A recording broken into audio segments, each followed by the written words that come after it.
Set Phasers, a highly illogical Star Trek podcast.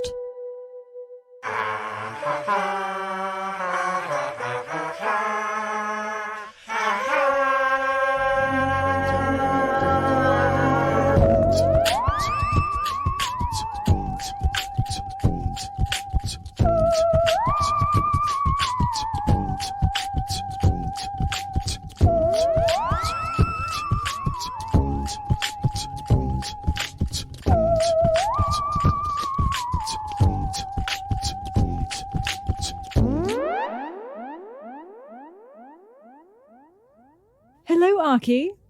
Well, hello, Stevie. Dare I ask how you are? I couldn't be more marvelous than I am right now. Uh-huh. Truly feeling great. You have the COVID.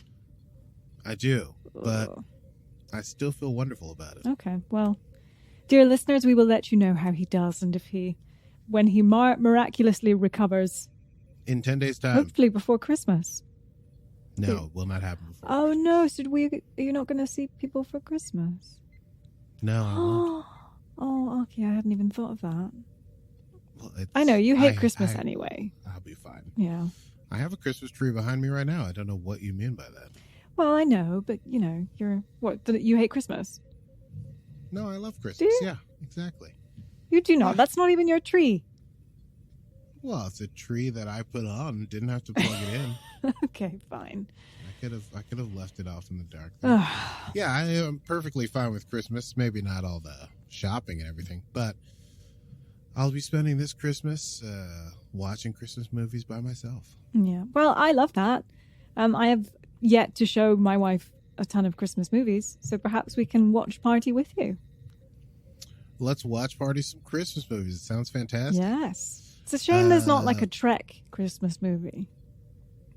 That would be good. Is that true? I don't believe there is. I could be wrong. Yeah, probably not. Probably there's no Trek Christmas. That wouldn't even make sense. They don't celebrate Christmas in Star Trek. But we celebrate Star Trek on Set Phasers. And today's episode stardate is 1451218.3. and we're discussing Star Trek Discovery Season 4, Episode 5, The Examples. Mm-hmm. The Examples. But before we get into that, we have to remind everyone about the Patreon. Yes, we do. We have a Patreon. If you want to subscribe to our Patreon, you can do so at setphasers.com. Oh, that's not right. At patreon.com/setphasers, where you can watch Aki dancing in the intro. You can join us for, the previously were Netflix watch parties. They might be on a different platform now. You will get early access to the audio episodes, and you'll get to watch the live streamed episodes as we do them, like we're doing right now. Oh my goodness, that's so exciting. That's patreon.com/setphasers. And Aki, did you know our website is up and running? You mean the website that is setphaserspod.com? Yes, setphaserspodcast.com. You can leave us a voice note if you want us to play it out on the show. You can also buy some merchandise. Currently, we have a beautiful Set Phasers mug with our mugs on it for sale at the very affordable price of $11 plus tax and shipping. That's setphaserspodcast.com. $11? Yeah. That's pretty solid. It is. That's a pretty solid deal right there. Yep. One of my family members is going to get one for Christmas because I had to do a test order. So some lucky family member is going to get one. That's a bit weird. Here's a mug with my face on it. Happy Christmas! It doesn't seem... Hey, you know how I feel about mugs with my face on I do. I love that for everyone else, but I cannot be... I can't be party to it. I can't drink out of my own face. Fair. No, and I don't think anyone should have to. Well, we should probably get into this episode. This was a crazy episode. I feel like it is the beginning of a new arc, but let's run it down. Let's run it down. It's time to run it down. Can you run it down for me? What just happened? Can you run it down for me? Well, Well, a normal day on the Star Trek Discovery. But there's people like let's get away from Discovery for a second. I forgot that there's this cold open that happens where these other ships are watching the anomaly, and it does some kind of weird power buildup, and then as they're watching it, it completely disappears. Mm-hmm. And Stamets is watching it on his instruments on Discovery, and Jet Reno is there, and they're like, whoa, where did it go? This 5 light years across anomaly just disappeared out of nowhere. 4 seconds later, it reappears 1,000 light years away. So now they're realizing that this anomaly, this the DMA, the dark matter anomaly, may not be just a primordial black hole or a primordial wormhole or some kind of weird natural thing that they need to be worried about. It seems like the chances of this happening, of this thing disappearing and showing up again, are so limited, so small, that it's much more likely that this has been engineered, created, and is being controlled, which leads us to the concern for today's episode, which is how do we figure out if it's being controlled, how it's being controlled, and what that will mean.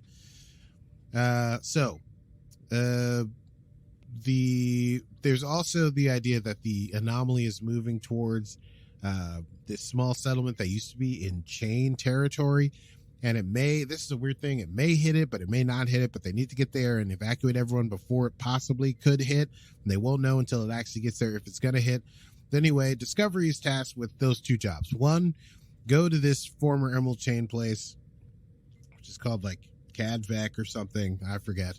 I wrote it down and I'll probably see it later. And evacuate these people before the anomaly comes and eats their solar system.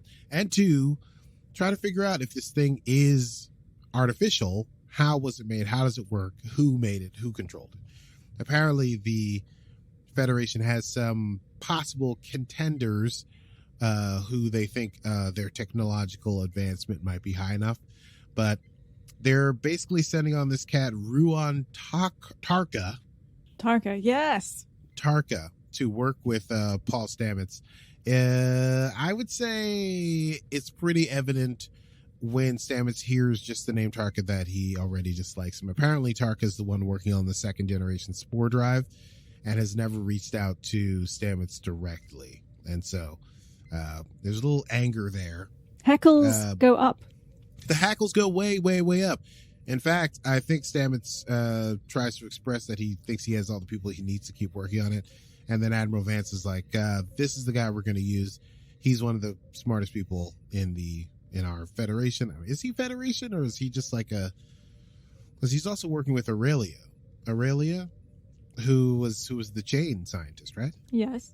So I don't know. Anyway. I don't recall. So this guy's going to come on board. He's going to work with Stamets on trying to figure out what's going on with the DMA. Discovery's going to fly over to this planet and try to save somebody. It's Radvec 5. There you go. See, I wrote it down in my notes. Book also wants to help save the people of Radvec 5 because he's kind of chomping at the bit. He's got this cabin fever because now he knows that this might be something artificial. It means someone deliberately destroyed his planet for lack of a better understanding of it. And so now he's like, can I help with this evacuation process? So they get to this planet, Radvec 5. They talk to the local sovereign magistrate. Even though these people are not Federation, they're going to help these people out because they're out of ships. And there's like 1,200 people still on there. And they got 4 hours to get everyone up there. And the transport only gets 40 people in a go. And so it's going to take a little time to get it all done. Commander Reese wants to lead the evacuation. And there is this one section of the planet towards the northern poles that has 6 people. Everyone else is evacuating to the evacuation centers, but there's 6 people who are not moving at all. And they find out from the local magistrate that these people are called the Examples. This is an old Emerald Chain tradition of taking a handful of lawbreakers, whatever law they have broken, and performatively, essentially, incarcerating them so that they can serve as an example for what would happen if you break the law. And the magistrate is fairly callous as to getting them out. He says the people that used to run the system have probably already gone.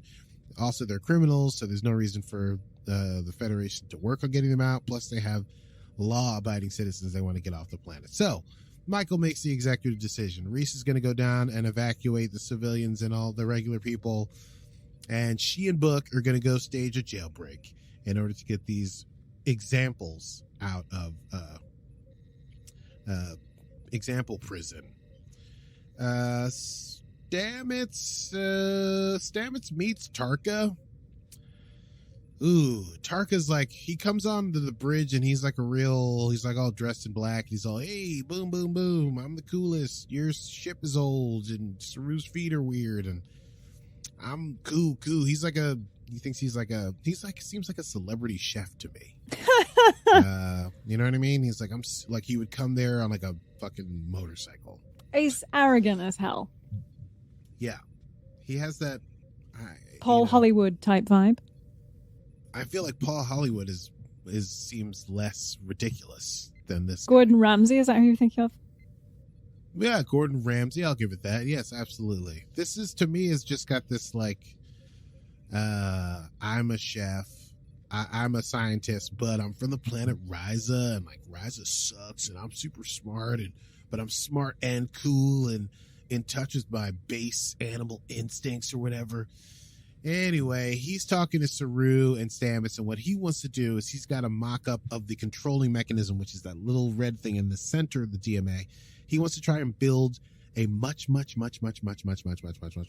smaller miniature version of that to see how it works, which would include making a small wormhole, like the whole thing. What they could do that in a containment field. And so they're thinking about doing that. That sounds like it could be super duper fun. Michael and Book try to break out the prisoners. They there are mines that are beetles. What can I say? They're like huge beetles that explode. With like saws in them. And they also throw hot circular saws. Yeah, the chain is they're just a weird group of people. Yeah.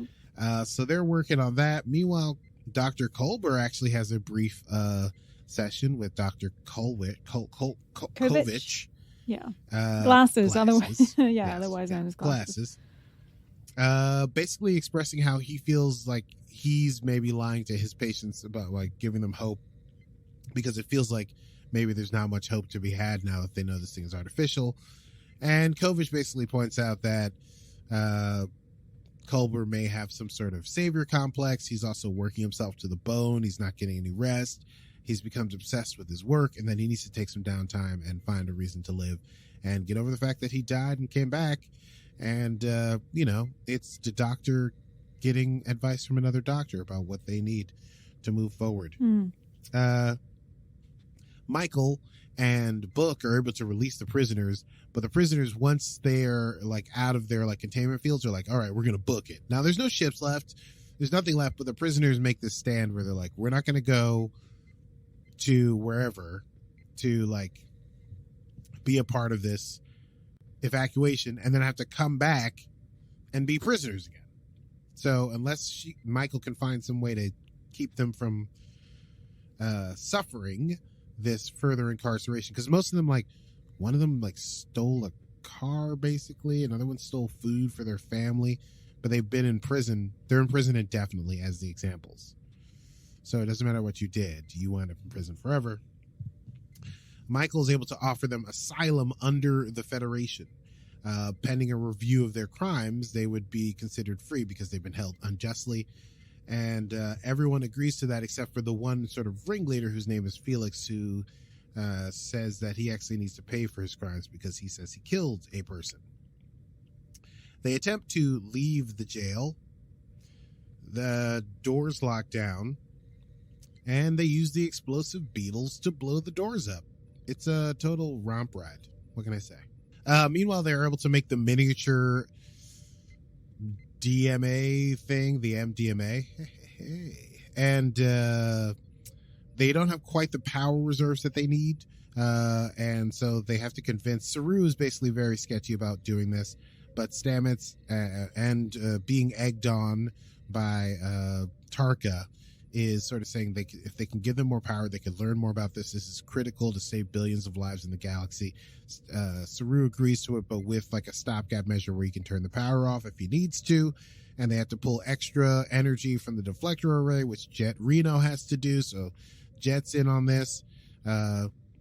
And they managed to get like much more information out of it, but they also need to they keep pumping more power into it until the containment field basically gets down to like 10%. Saru has to override and turn the power off.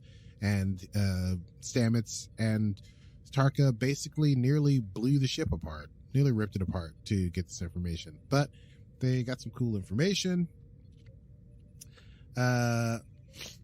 Michael gets all the prisoners outside of the like weird field that won't allow them to transport out. They've only got minutes left. Everyone beams up except Felix. Felix refuses even to leave now. He says he's going to stay on the planet when it gets destroyed or not, because he chooses to want to pay for his crimes. It's kind of a weird stand to make, but I guess it was cute. And Book is pretty upset that Michael's not forcing this guy to basically to be rescued. But Michael sort of sees that this guy has his own self-determination and agency. So they take off. Book storms out in a huff. Turns out the anomaly is going to destroy the planet. The guy tells a story of how he killed that person. Sort of unintentionally, and killed the father who had a daughter, and also stole these balls that are called Lalogi orbs, which all the people on that planet use to, they like keep your family tree in an electronic sense. So he's always felt bad that he's had this Lalogi orb because it is the history of this person's family. The Doxica family. And so he tells that, and then he dies on the planet. The magistrate storms onto the bridge, demanding that the prisoners go into the ship's brig. Michael basically says his colony is gone. He's no longer the sovereign, anything of anything. They're all there under Federation law, and wherever he goes, he's going to end up a refugee, and he should hope to have people be kind and generous with him. Stamets and Culber get ready for bed. They basically both admit that they're working too hard and that they, it's life is tough. They figured out all these things, but it's difficult to get just their personal lives together. Michael uses Zora, which is the computer's name now, to find Patry Doxica. She also learns that Zora has recently learned how to start feeling emotions. But she gives the ball to Patry. And there's a whole sweet moment where Patry's like, I thought this was lost, and thank you so much for returning my history to me. And Michael's like, I'm just keeping a promise to a friend. And meanwhile, at the very end, Book is sitting at the bar drinking, being all broody, a broody Book. And Tarka shows up being all loud, Tarka-ish, and offers him some Ryzen whiskey.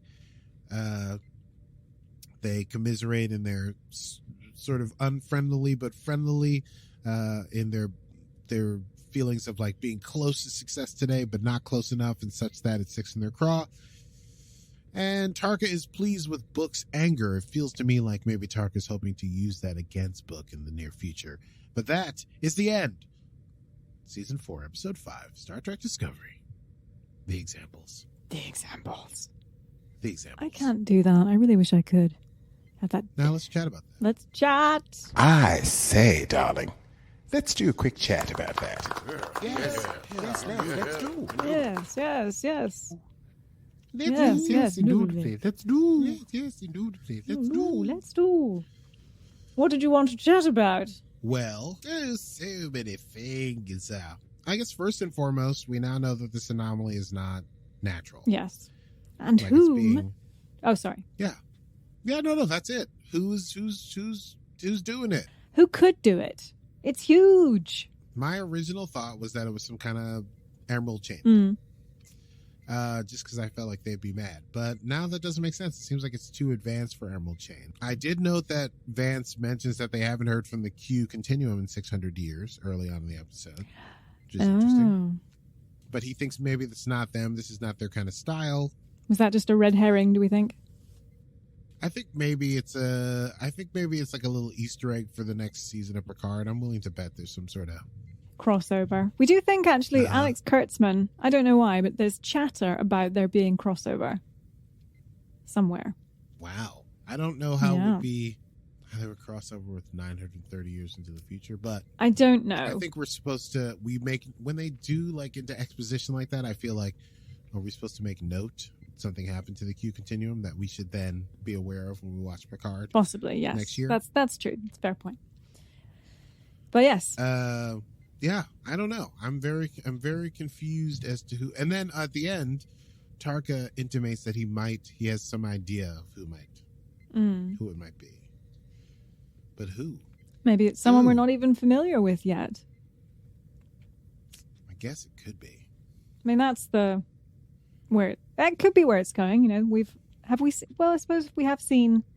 No, we were introduced to the Emerald Chain, and they were, like it dragged out to how sinister they were, but we never really met them.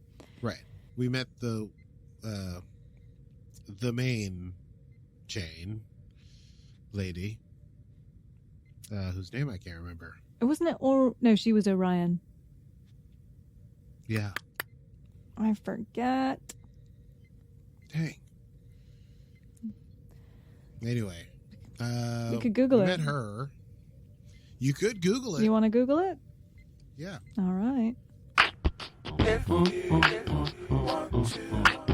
You can Google that. Osira. Osira. It's like Osiris, but Ra. Indeed.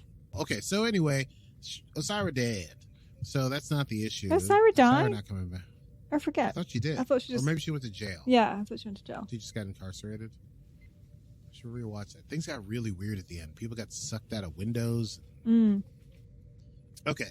Yeah, so we don't know who's in charge of who's making this anomaly anomalize, but I think we could start thinking about it. Mm-hmm. Trail. Anyway, I don't know. I'm just spiraling there.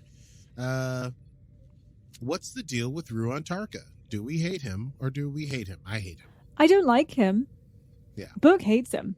That little exchange with Book was interesting. You think they hate each other? Because I think they're actually kind of angry dudes getting along. I don't know. I didn't get that. I thought at the beginning they were sort of making headway, and then at the end it was like, nah. I actually really struggled to kind of understand that exchange because I don't speak toxic masculine men. Yeah, but they were drinking. He started drinking his whiskey. I thought he just did it to be like, fuck you. I'll try it. That's not the vibe I got. I feel like Tarka is going to try to manipulate Book's anger and that was an interesting thing to say, wasn't it? Because he's like, yeah, I like your anger. I don't know. That certainly his exchange with Saru of like scream at me was interesting. Sure. I wasn't sure what the purpose of that was. Just like that, he feels to me, I get a real Joe Rogan-y vibe from that. Like this false sense of like, I'm connected to like a primitive spirituality. That you need to get hip to. You got to learn how to express yourself by screaming at people. I'm just not into that. But yeah, that does seem to be the vibe. It seems like he's staying on the ship. Is that going to be the deal? Because he's going to have to help figure out the DMA thing. So he's going to be around. Yeah. A thought I had that we could chat about is, do you think that so Michael couldn't save Felix, not because she couldn't, she agreed not to, which I think harkened back to Kobayashi Maru, where she was like, there are no, I don't believe in a no-win scenario, and this was, and she allowed it. Right. So do we think that she's grown past that? That's an interesting question. Maybe. I think I never thought there was anything wrong with Michael. I think that was Rillick's crappy interpretation of Michael's behavior. To begin with, I do feel like Michael has made sacrifices when sacrifices needed to be made. And in this instance, she was like, I'm not going to take this person's right to atone for their sins away from them. Even if, like, I always feel like in these instances where, like, so Book is now mad at Michael because she didn't, punch this guy in the face and then make him transport. Like, what's the point of that? Mm. Except that he's, like, going through a lot of stuff right now or whatever. So, I get it. Grown? I think, yes, I'm sure Michael is growing all the time. I don't know. That felt like the right call, for sure. Yeah. In my opinion. Agreed. I was very happy to see Jet again. Our favorite Jet Reno. Jet was there, dropping Jet gems. Mm. And all was great. Jet's jabs. We'll get into that. And Book is obviously still very upset, which I think could lead to some serious problems down the line. Yeah. Those are my only real takeaways from this episode. It doesn't seem like we got a lot of answers answered. We got a lot of questions questioned, and we met new people. And, Saru did a great job running the ship, being the captain. Oh, yeah, also the ship is alive. Yeah. Zora has feelings. It recently got feelings, yes. Uh-huh. It's interesting. Yes, interesting. Also, possibly dangerous. Mm-hmm. What if Zora just decides she doesn't want to do something and she's like, okay, we're not doing that? Yeah, a sentient ship that doesn't want to, maybe she doesn't want to die. Yeah, interesting. Lots of things. Okay, yes. Well, let's move on to quotable moments while I continue to think about that for the rest of the day. Quotable moments. Love a good quotable moment. I do. What have you got? I liked Culver saying, when he was chatting with Kovic, and he said, do you have a recommendation for that sparkling analysis? Quite amused me. I also enjoyed that, yes. I also like Kovic saying, this is a uniquely challenging time, yes, but if you don't find fulfillment in something other than work, you will fail those in the chair in front of you. I have a 2:00 goodbye. Yes, I love that. That was more or less, our time is up. Uh-huh. We have exactly 10 minutes. I wished he'd actually said our time is up, but that worked too. Yeah. All of my other quotes are Jet's jabs. Well, Jet's jab it up. Let's get ready to rumble! Jet's jabs. That's what you get when I do a sound effect. Very interesting with the punch at the end. Because it's a jab. You get it? You get me? I you do. feel me? I do, I get it. Yes. Yeah. Anyway, I had at the beginning, she said, are you talking to yourself again, or are you looking for some sort of response? It was just a little bit sharp. That is the closest you have come to killing us all, and that's really saying something. Mm-hmm. And it's not necessarily what she says, it's how she says it. And the other one was, if 1 is nothing to worry about, on a scale of 1 to 10, if 1 is nothing to worry about and 10 is insane, then I'd say, nah, it's a 6. 6 is alarming. I also liked when she said, I can just picture Chili's face when she finds out that we got sucked into a wormhole 3 days after she left. Yeah. Yeah. And then Saru says, I miss her too, actually, which is very cute. Yeah, those are, I wrote down this, I have similar jabs. And then my final quote was just the Zora saying, it can be painful to weigh duty against compassion, which is insightful for even not a computer to say. Computer ship computer? Ship's computer? Mm-hmm. So those are our quotable moments. I think we should move on to next time. Well, I actually had one more thing. A little surprise for you, Aki. I do have a thing. You kind of spoiled the surprise. Did I? Yeah, you said this to me. Oh, I did, but it was more of a surprise for our patrons, but I'll still share this with you. It will be an extreme surprise for our patrons. Yes, here we go. So we have, in last week's Netflix watch party, we asked our patrons if they would like a cameo message from anyone in particular. When last year we had Doug Jones, and he did such a good job, we wanted to hear from him again. So this is Mr. Doug Jones saying, happy holidays. Incoming transmission. Well, hello, Set Phasers listeners. Captain Saru here again, Doug Jones, to wish you the happiest of all holidays. Yes. Well, as you can tell, I'm in a Christmassy mood myself today with my Santa hat and my snowflake sweater. Oh, I do love Christmas. And this whole time of year is so precious and special to remember those that we love and to gather around and take some time off to count our blessings. I hope you're doing all of that, all of you. And thank you from the bottom of my heart for including me into the Star Trek family that was established long before I got here. Now, and mind you, I was born in 1960, so I was around as a fan of the show as a kid when it started, and then the franchise took off from there, of course, over the decades. 55 years later now, and so it would not have been alive all these 55 years had it not been for people just like you who have kept it so. And the show that I'm on, Star Trek Discovery, would also not be a thing if it weren't for you keeping it alive and keeping it well. Thank you from the bottom of my heart for that. And thank you for taking in Saru as you have.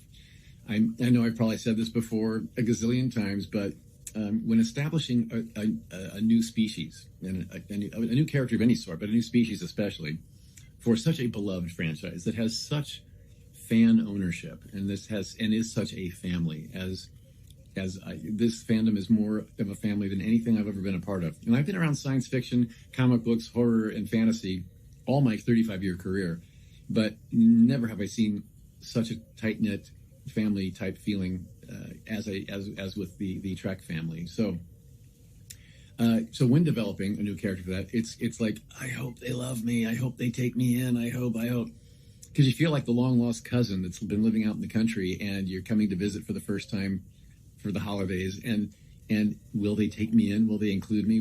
I don't know how it's going to go. So you have been so incredibly gracious, taking Saru in, taking me in, and including us in the family now. And I appreciate that more than you could possibly know. More than you could know. Thank you again. Thank you. I hope and pray that all of you are able to celebrate your holiday of choice this year, and that your 2022 will be a new year full of hope, dreams come true, opportunities, and goals fulfilled, all that. Let's pray for that. And also, I hope and pray for success to keep finding each one of you on all levels. And that would be personal, professional, relational, if you're in school, whatever it is. If you're doing an artistic project of your own, I just hope and pray it all comes through. And success on all levels, yes. And, as always, more important than anything, I pray and hope for love to keep finding each one of you in all of its forms. You're getting some massive love from me today. And also, thank you, Steve. If you can thank Stevie Manns for this lovely cameo request. That's the sponsor of today's video. So anyway, set phasers to love. Live long and prosper. And as always, love long and prosper. Now more than ever, right? We need that. We need that now more than ever. Hug each other, whether it's cyberly or in person, for me, will you? And set phasers, love you madly. Keep setting those phasers to stunning, okay? Because you all are. Love. Merry Christmas. End transmission. Oh, how cute was that? Very cute. Full on He's so cute. good at those. I love that. All right, well let's move on to next time. Next time on Set Phasers. Oh, next time on Set Phasers, it'll be episode 6. Doesn't have a title yet. I don't know what it's going to be. So who can say? But we will be discussing episode 6 of season 4 of Star Trek Discovery. If you like the program that you heard today, thank you for tuning in. We put out new episodes every Monday. You can get them wherever you get your podcasts. Yeah. And if you want to get early access, you can join our Patreon at patreon.com/setphasers. Yes, indeed. We also have social media. Our Instagram is At Setphasers Podcast. and our Facebook is Facebook.com/setphasers. Boom! Where you can check out some content that mostly is Stevie having to put content together. I try. Meme game, hashtag meme game strong. Hashtag Meme Game Strong. Just to reiterate, we do have a Patreon. You can support us by going to setphasers.com, patreon.com/setphasers. We have so many websites now. We have our Patreon, which is patreon.com/setphasers. And you can sign up there to watch the shows live. Like if you want to see right now what I'm doing with my head, you can only do that if you're on Patreon. And of course, we get to join our watch parties. You get patron shout outs. You get did I say Netflix watch parties? Not Netflix anymore, but yes. Yes, you Watch get early parties. access to the audio episodes and the live stream videos. Yes. And then we also have our website, setphaserspodcast.com, where you can check out all of our back episodes and also buy a mug with our mugs on it. Our mugs. Yes. Is that everything? That's everything. We covered all of our ground. I Okay, do well, believe so. until next time, I am Stevie Mans. And I am, I don't know, late for my 2:00 goodbye. This has been Set Phasers, a highly illogical Star Trek podcast. Computer. End program.